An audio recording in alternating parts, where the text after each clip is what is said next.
London 2013, where you'll hear insider secrets about the Metropolitan Police, and I apply my fiction writing skills to help Mum avoid a traffic fine.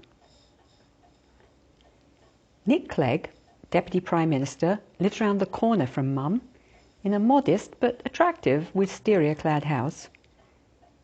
We walk past it every evening on our customary stroll through the neighbourhood, and we've yet to see any signs of life emanating from inside. We think he and his family actually live on Downing Street, not here. I guess it's a tradition, but outside there's a policeman on guard 24 hours a day with no chair or seat in view. They just have to stand there. It's been really hot here recently, and the only crumb of comfort for these men, and no policewomen by the way, is a large bottle of Evian water sandwiched between the brick wall and a neatly trimmed privet hedge. So we often saunter over and chat with them, and they are surprisingly talkative. I guess the boredom of standing outside an empty house for hours on end, with the occasional sneak at incoming texts on their cell phones, must be mind-numbing, and they're more than happy for our company.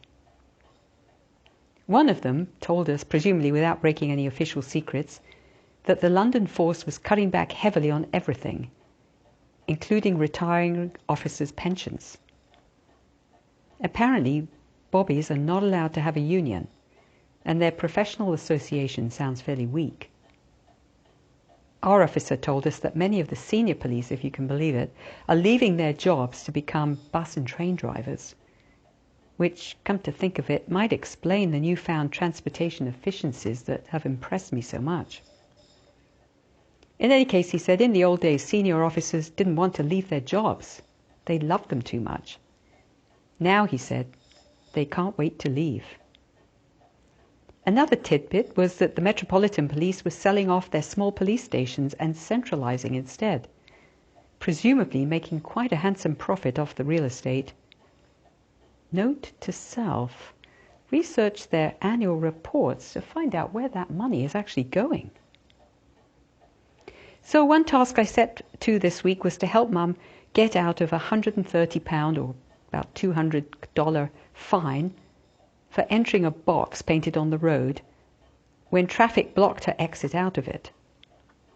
She was photographed by one of the city's innumerable street cameras and a penalty letter sent out. You can actually go online and see yourself contravening a traffic act. It's a bit scary.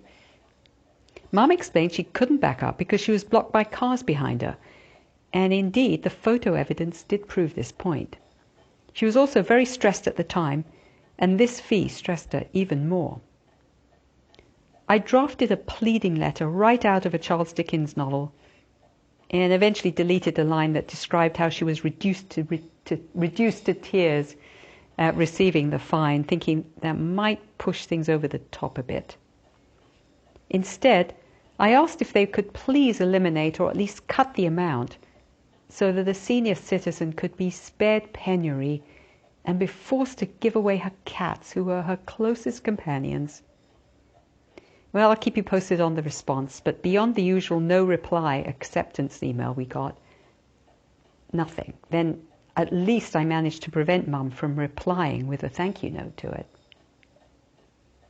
With all these cameras everywhere, I did start to wonder why they didn't just put up several outside Nick Clegg's house and give the policemen something more meaningful to do, like tracking down criminals, instead of chatting to us neighbours out on their evening saunters. But I suppose that would be far too simple.